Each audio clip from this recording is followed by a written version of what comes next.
Hello everyone, आप सभी का स्वागत है आपके अपने ही channel cake for you by Yashika में। जो आज मुझे केक बनाना है, चलिए उसके लिए सबसे पहले हम ना जो फॉन्डेंट के टॉपर्स हैं वो बनाते हैं। तो जो आज मेरे फॉन्डेंट के टॉपर्स बनने हैं उनमें मुझे सबसे पहले बनाना है यहाँ पर स्वैन। 2 स्वैन बनानी है मुझे केक के ऊपर। सो मैं यहाँ सबसे पहले उसकी प्रिपरेशन कर रही हूँ। अब स्वैन का जो नेक का पार्ट है ना वो बनाने के लिए मैंने वायर ली है और इस वायर को ना मैंने स्वैन की नेक की शेप में ही पहले ही फोल्ड कर दिया था और फिर इसके ऊपर ना मैं फॉन्डेंट की लेयर लगा रही हूँ। फॉन्डेंट को मैंने थिक रोल किया है, फिर आप देख ही रहे हैं कि किस तरीके से मैंने वायर बीच में फिक्स कर दी है। जब भी आप कुछ ऐसा काम करें ना जिसमें आप वायर का यूज कर रहे हैं, याद से ना आप अपने क्लाइंट को बता दीजिए कि वो वाला पार्ट जो है ना नॉन एडिबल है, सो दैट वो इसके बारे में ना ध्यान रखें केक को कंज्यूम करते टाइम। तो यहाँ पर देखिए मैंने आगे का उसका थोड़ा सा ना फेस का पार्ट भी हाथ से शेप देकर ही बना दिया है। तो जैसे जैसे ये पार्ट कंप्लीट होता जाएगा वैसे वैसे आपको इसकी लुक जो है ना वो बिल्कुल बतख के जैसी लगनी शुरू हो जाएगी। तो ये मुझे यहाँ पर 2 बतखें बनानी है। दोनों को मैं एक ही मेथड से बीच में वायर को फिक्स करते हुए तैयार कर रही हूँ। आप चाहें तो यहाँ पर ना वायर को अवॉइड भी कर सकते हैं। इसके लिए आप थिक रोल कर लीजिए फॉन्डेंट को, फिर उसको अच्छे से आप ड्राई होने दीजिए। जब वो ड्राई होगी तो वो हार्ड हो जाएगी। बट मैं कोई रिस्क नहीं लेना चाहती थी, इसीलिए ना मैंने यहाँ पर बीच में वायर फिक्स कर दी है। अब देखिए, अब आपको जो दोनों पार्ट हैं, जो मैंने नेक का पार्ट रेडी किया है वो आपको देखकर समझ आ रहा होगा। अब इसके बाद में जो उसका बॉडी का पार्ट बनाना था उसके लिए मैंने फॉन्डेंट को रफली ही थोड़ा सा हाथ से शेप देते हुए उसका डक का ना नीचे का बॉडी पार्ट बनाने के लिए साथ में फिक्स कर दिया है। अब ये वाला पार्ट करने के बाद में यहाँ पर ना इनके पंख बनाने भी ज़रूरी हैं, तभी ये पूरी जो है ना एक रियल सी लुक लगेगी। इसके लिए यहाँ पर मेरे पास ये पेटल कटर था और इसके साथ में ही ना मैंने ये 4 शेप्स जो है कट कर ली हैं। फिर उनको इस टूल की हेल्प से ना मैं यहाँ पर थोड़ा सा शेप क्रिएट कर दूंगी इनके ऊपर, और ताकि ये जो शेप है ना वो एकदम रियल सी ना विंग्स वाली शेप में लगेगी। तो देखिए टूल की दोनों साइड का यूज करते हुए मैंने ये शेप यहाँ पर क्रिएट कर दी है और हाथ से ही थोड़ा सा मोड़ कर हम इस शेप को ना विंग्स की शेप में क्रिएट कर लेंगे। तो चारों ही जो पंख है ये मुझे इसी तरीके से ही बनाने हैं। और फिर देखिए हम जो डक बनाई है उसके दोनों ही साइड पर ना, चाहे आप पानी लगा लें चाहे आप एडिबल ग्लू लगाएं, वो लगाकर और ये जो विंग्स बनाए हैं इनको यहाँ पर फिक्स कर दीजिए। और नीचे आप देख रहे हैं कि मैंने जो बॉडी पार्ट था उसमें 2 स्क्वायर भी इंसर्ट कर दिए हैं, सो दैट इस डक को मुझे केक में फिक्स करने में आसानी होगी। और ये दोनों ही तरफ आप देखिए मैंने इस तरीके से ये विंग्स लगा दिए हैं। अब विंग्स लगाने के बाद में थोड़ा सा हम इसका फेस का पार्ट क्रिएट कर देंगे। तो यहाँ पर मैंने ब्लैक कलर के थोड़ा सा फॉन्डेंट लगाया है और फिर रेड जेल कलर के साथ में मैं इनका माउथ का पार्ट बना रही हूँ। जैसे कि जो बतख की चोंच है हम वो वाला पार्ट बना देंगे। फिर इसके बाद में जो इसके पंख थे ना, मैंने सोचा कि हम उनके ऊपर भी शेडिंग कर लेते हैं। शेडिंग करने के लिए मैंने ब्लू जेल कलर का यूज़ किया, और चाहे तो आप उसको जेल कलर को थोड़ा सा वाटर में डाइल्यूट कर लीजिए और फिर इसको यूज़ कर सकते हैं। बट मैं यहाँ पर जितना भी जेल कलर के साथ में काम कर रही हूँ वो मैं डायरेक्टली जेल कलर का ही यूज़ कर रही हूँ। और यहाँ पर मैंने बहुत ही बारीक शेप वाला ब्रश लिया है। इसके ऊपर नंबर 00 लिखा हुआ है। आपके पास चाहे 00 हो या 000 हो, आप उस ब्रश का यूज़ ऐसा बारीकी वाला काम करने के लिए कर सकते हैं। तो यहाँ पर देखिए जो हमने विंग्स बनाए थे टूल की हेल्प से, जो हमने उसके ऊपर पैटर्न क्रिएट किया था, बस वहीं पर ही मैं ये थोड़ा सा ना ब्लू कलर के साथ में शेडिंग कर रही हूँ। तो इस तरीके से जब ये थोड़ा सा मैंने ब्लू पार्ट ऊपर किया तब जो इनकी विंग्स की शेप थी ना वो थोड़ी सी और ज़्यादा अच्छी भी लग रही थी देखने में, और ये जो डक हैं थोड़े से ना रियल भी लग रहे थे।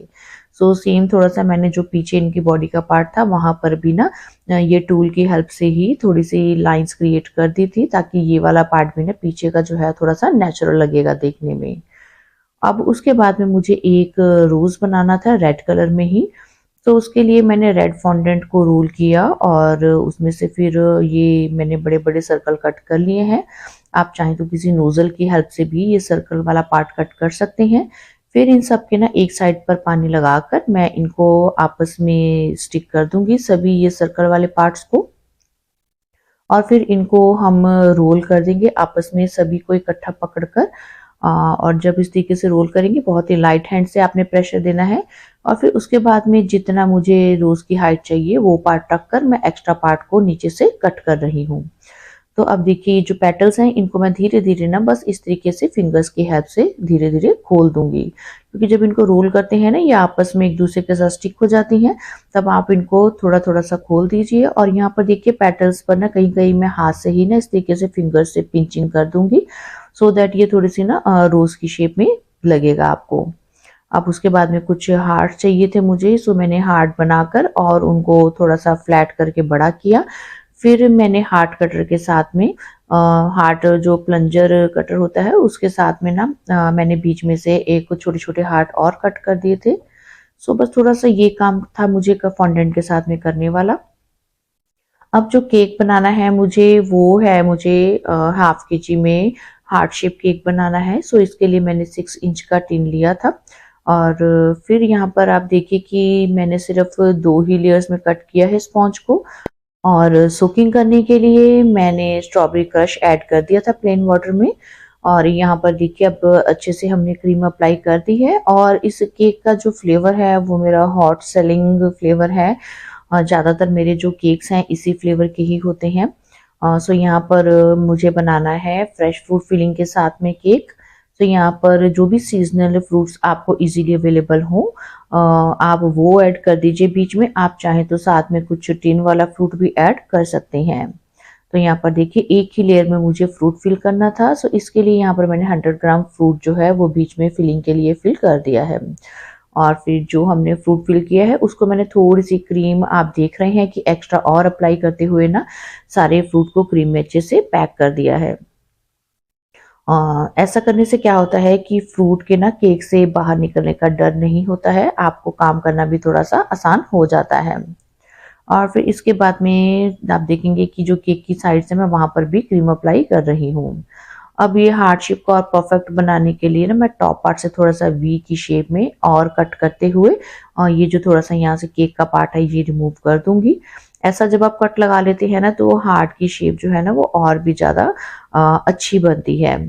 अब यहाँ पर फाइनली बस मैं क्रीम अप्लाई करते हुए टॉप पार्ट पर भी ये केक की क्रम कोटिंग कंप्लीट करके और फिर इसको फ्रिज में थोड़ी देर के लिए छोड़ दूंगी। अब लगभग आधा घंटे के लिए मैंने इसको फ्रिज में रखा था और उसके बाद में अब यहाँ पर मैं फाइनलाइजिंग कर रही हूँ।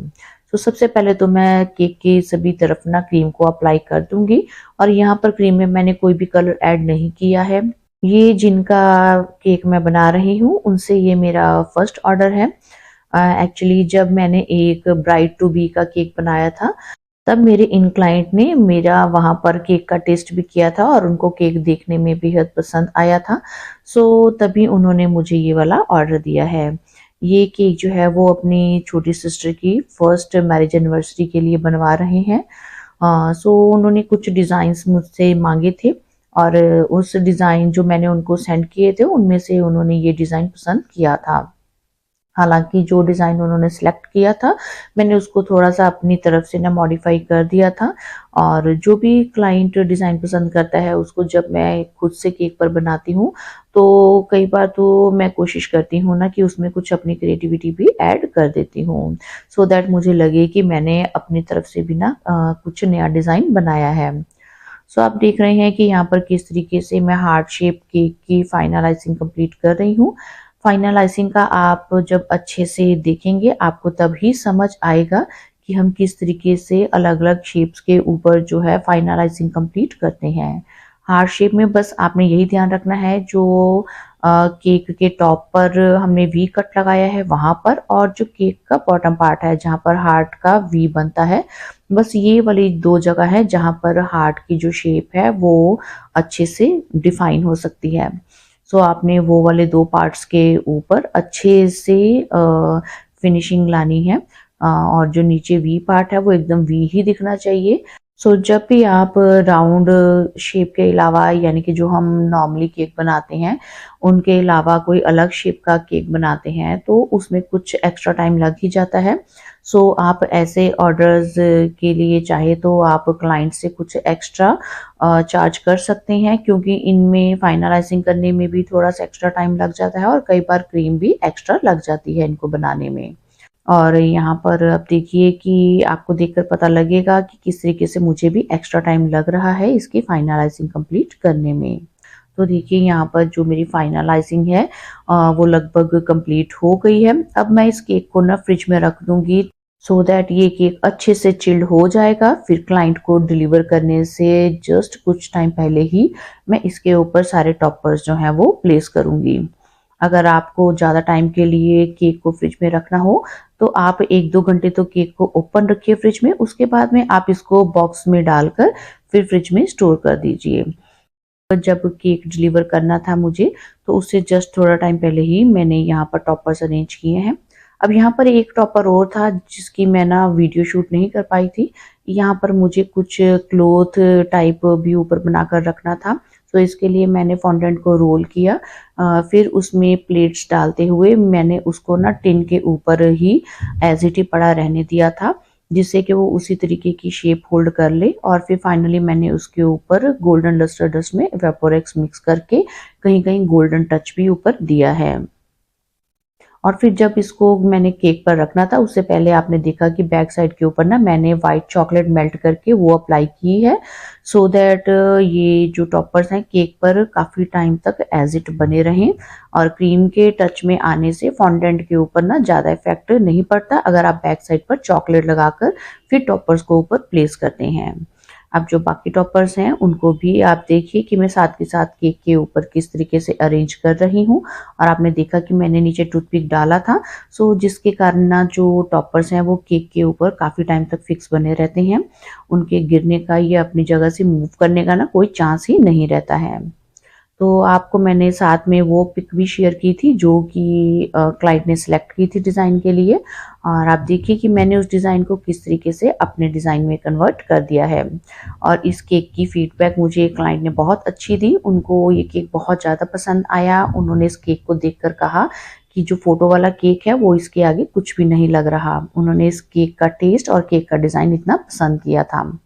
तो यहाँ पर अब देखिए बॉटम में भी मैं थोड़ी सी रेड क्रीम बनाकर उसके साथ में ना पर्ल वाला बॉर्डर बनाते हुए ही थोड़ी सी जो केक की लुक है वो और अच्छी बनाने की कोशिश कर रही हूँ।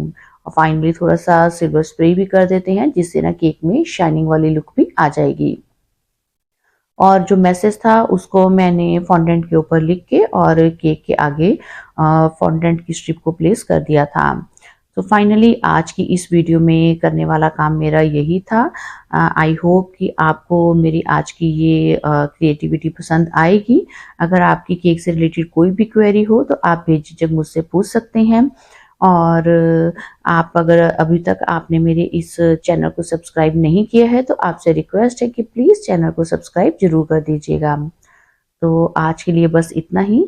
आपसे जल्दी ही मुलाकात होगी एक और केक डेकोरेशन की वीडियो में। Till then bye bye, thanks for watching.